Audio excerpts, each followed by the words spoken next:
어느 지역보다 전라북도가 안전한 지역이었다. 도민 여러분들께 진심으로 감사드립니다 하는 말씀이 가장 중요한 내용인 것 같습니다. 사실 다양한 행정조치, 행정명령, 방역 대책들이 있습니다만 우리 도민들께서 그 부분에 공감해 주시고 함께 해주시지 않는다면 안정은 있을 수 없다는 말씀인 것 같습니다. 우리 지역은 다른 어느 지역보다 현재 비교적 안전한 건 사실입니다. 그 생각에 젖으셔서 방역수칙이 지켜지지 않는다면 그보다 더 위험한 상황은 없을 것 같습니다. 어제 9명, 금일도 현 시간 9명의 확진자를 보이고 있습니다. 대부분의 경우에 타 지역과의 연관으로 해서 확진이 되고 있는데요.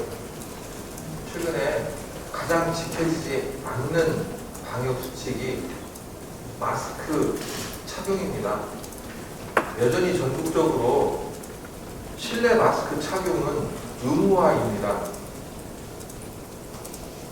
제가 어제도 여러 거리를 좀 거닐어 봤는데요.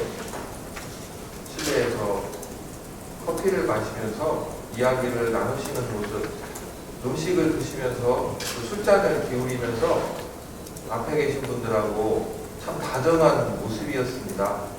그런데 그분들 어느 누구도 마스크를 착용하고 계시지 않았습니다. 이런 내용으로는 가족도 직장의 동료도 지켜드릴 수 없습니다. 2학기에 학교, 학생들을 염려하고 계시는 분들이 많습니다. 그런 모습으로는 결코 학교도 학생들도 지켜주실 수 없습니다. 지금 현 상황에서 가장 중요한 것은 어떤 행정 대책이나 거리두기 조정안보다도 또 남의 탓보다는 우리 스스로를 한번 돌아보시고 점검하는 시간이었으면 합니다. 어제 9분의 확진자가 발생을 했는데요. 4분에 대해서는 미팅 시간에 공유를 해드렸습니다. 어제 4분 전주시였고 그 전주시에 추가 한 분이 더 있었습니다. 2460번 그분의 경우에는 2413번의 접촉자로 격리 중 확진이 되신 분입니다. 군산시가 두 분이 있습니다. 2413번의 지인, 2422번의 지인으로 두 분 모두 자가 격리 중에 확진이 되신 분입니다. 또 미 공군 장병 1명이 확진이 됐습니다. 익산시 한 명은 강서구 확진자하고의 접촉으로 해서 자가 격리 중에 확진이 됐습니다. 어제 내용들은 대부분 자가 격리 중에 확진 상황이었는데요. 금일은 상황이 약간 다릅니다. 금일 현재 9명의 확진을 보이고 있습니다. 전주시가 6명이고 군산시, 익산시, 임실군이 각 1명입니다. 전주시의 확진 내용을 보면은 2465번의 경우에 유증상 검사입니다. 고등학생으로 되어 있고요. 현재 감염 경로 조사 중이며 관련 학교에 대해서 대응하고 있는 중입니다. 2466번의 경우에는 서울 지인과의 접촉으로 해서 확진이 된 내용입니다. 2467번, 2453번에 동선의 카페 직원으로 되어 있습니다. 2468번은 2434번에 접촉자로 해서 격리 중 확진이 되신 분입니다. 2469번의 경우에는 현재 감염 경로 조사 중인데요. 추가되는 내용에 대해서 공유해 드리도록 하겠습니다. 2470번, 2434번의 지인으로 격리 중에 확진이 됐습니다. 이상 전주시였고 군산시 일명은 현재 감염 경로 조사 중입니다. 서울 거주하는 지인이 군산에 방문을 해서 접촉한 내용이 있는데 현재 이와 관련해서 조사 중이라는 말씀 드립니다. 익산시 한 명입니다. 2472번 이분도 현재 감염 경로에 대해서 조사 중인 유증상 검사자입니다. 임실군 한 명입니다. 2471번 울산 거주자로 임실에 왕래를 하시는 분인데요. 익산시 확진자와의 접촉을 해서 확인이 됐습니다. 현재 관내에 접촉 여부에 대해서 확인하고 대응 중입니다. 이상 말씀드린 대로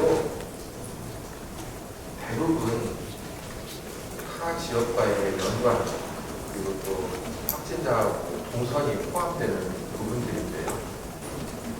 여전히 전에도 말씀을 드렸지만은 바이러스는 스스로 이동을 할 수가 없습니다. 우리가 주도권을 가지고 있는 것입니다.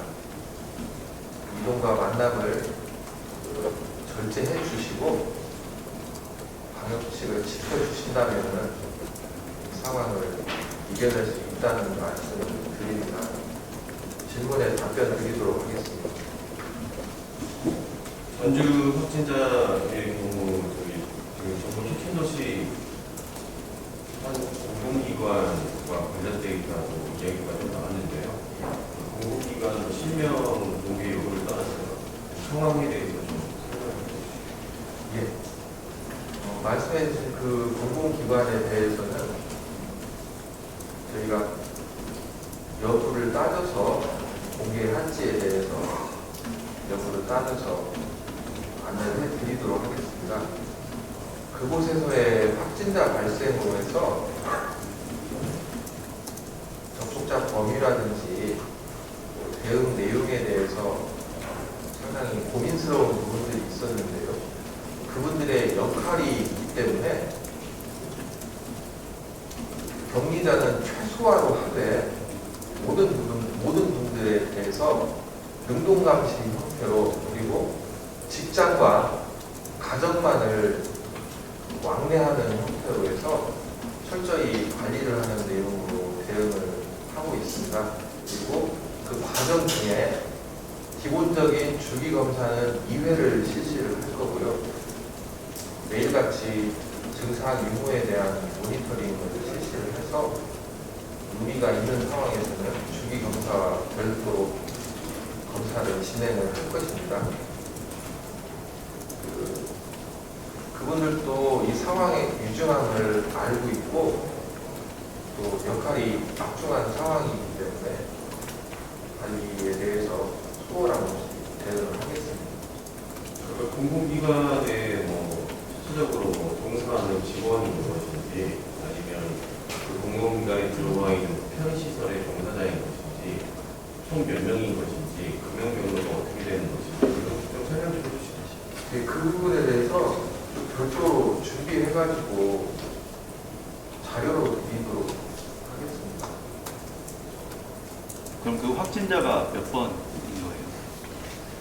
어제 확진자신데요. 어제입니까?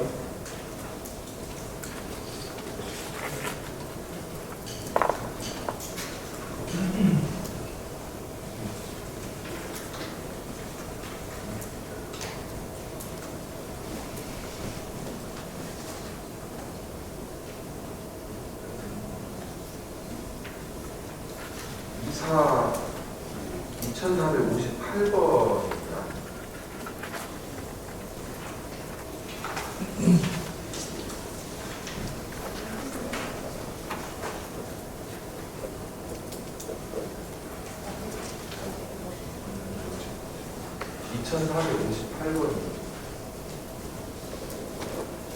그리고 그 고교생 확진자 관련돼서 지금 검사는 어떻게 진행되고 있나요?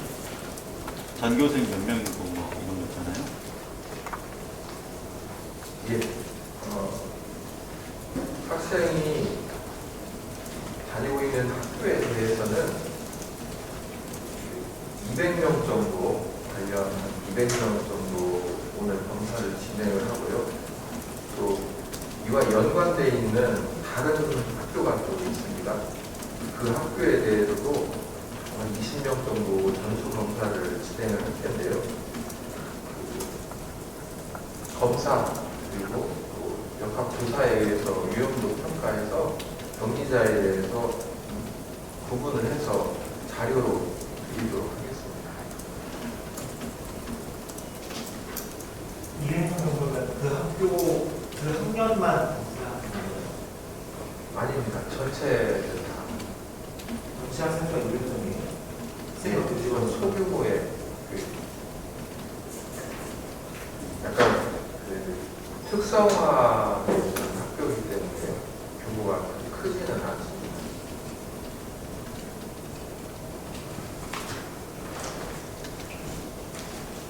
혹시 어제 전주 확진자 중에 그 검사 통보를 받고 6개 검사를 받은 케이스가 있나요?